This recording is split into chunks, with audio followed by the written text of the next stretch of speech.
Pero yung lalaki, yung tumanda, nakakakuha ng bata. Kasi yung bata, gusto yung ganong qualities. Maasahan. Maasahan, provider. Kaya nga minsan, kahit tangina may asawa na yan, ba't pinatulan mo pa? Kasi nga, nakita na nila, yun yung parang sa, kumbaga sa pick-up arts, yung sinasabi nilang social proof. Na hindi ko na kailangan, unang-una, hindi baog. May pamilya na eh. Correct. Kaya niya magbuhay ng pamilya. Responsable to. Hindi ko na kailangan malaman. Hindi siya serial killer kasi may babae. Oo. Kumbaga may social proof na, isi-skip ko na yun. Minsan nga bakit mas attractive yung sakto lang na lalaki. Pero ang daming kasamang babae na tumatawa. Social validation. Versus yung gwapo na mag-isa. Mamaya Jeffrey Dahmer yun eh. Di ba? So parang ganun yun yung nun So ang sa akin, sana yung mga lalaki lumakas. Yung mga babae, mag-tap in kayo sa feminine energy nyo.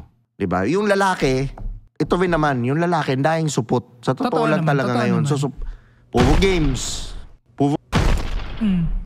Nagbabayad.